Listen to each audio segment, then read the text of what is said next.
I love my team. I love the Rockies, but I also love the game. Do you love the game of politics as much? I like more the results from politics. Baseball has a lot of unwritten rules of civility that people play by, and I think that we need more of that civility between opposing teams in our political system, too. Now batting, Jared Polis, governor of Colorado. A lifelong baseball fan with a few thoughts about the red team and the blue team in Washington. So how do you feel about people treating politics more and more like a sport? That's a shame, because sports has its place, but politics should be about more than just the game. Why are we even in a batting cage? Okay, we're going to crank it up. Well, baseball is about the only thing Polis says he misses about his 10 years in the U.S. House. I'm the all-time RBI leader for Congressional Baseball Team, which they keep the statistics on. And a 400 hitter. Oh, I see you did your research. The Polis path to prominence began in college with a series of e-commerce startups that later sold for more than $1 billion. His first political job was on the Colorado Board of Education. He served 10 years in Congress, then became the first openly gay man ever elected governor in U.S. history. He's also become one of the most popular ones by largely avoiding the culture wars and with initiatives that play well in both urban and rural Colorado. Property and income tax cuts, free pre-K and all-day kindergarten, expanded solar, wind, and geothermal power, and creating an official Office of Saving People Money on Health Care. Last year, Polis was re-elected by a whopping 19.3 points. He also recently launched, alongside Utah's Republican Governor Spencer Cox, a national campaign for civility. Please join us in showing America the right kind of conflict. Together, we can disagree better. What's the strategy to disagree better when you have growing camps on each side that are growing more extreme?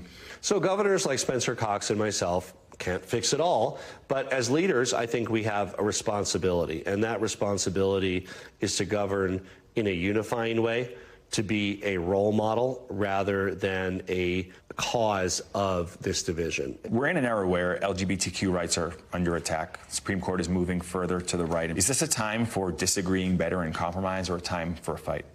Well, you know, it's a time for all of those things. I mean, there's no shame in disagreeing. Our nation was built on profound disagreements. And what's happening now, which is alarming, is that on both sides, people are debating caricatures of the other side rather than what the other side actually believes.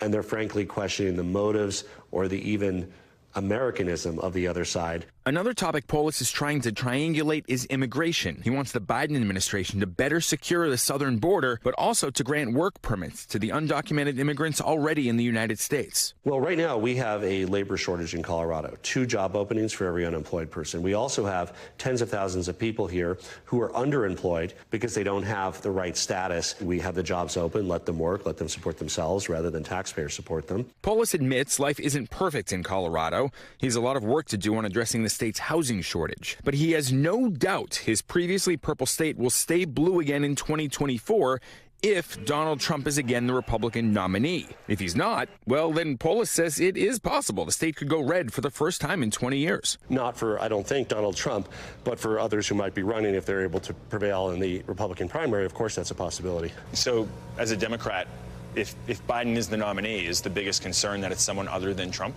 You know, as a Democrat, we hope that Donald Trump's the nominee, but as an American, we hope that Donald Trump's not the nominee. So I, as an American, obviously, country above party, hope that it's somebody else. There's been chatter that Polis could be that someone else for Democrats, too. Would you ever consider going back to D.C. for the right job?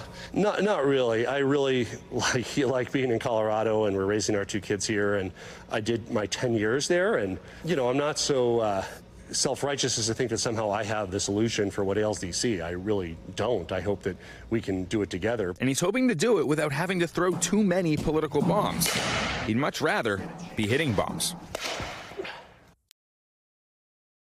Thanks for watching our YouTube channel. Follow today's top stories and breaking news by downloading the NBC News app.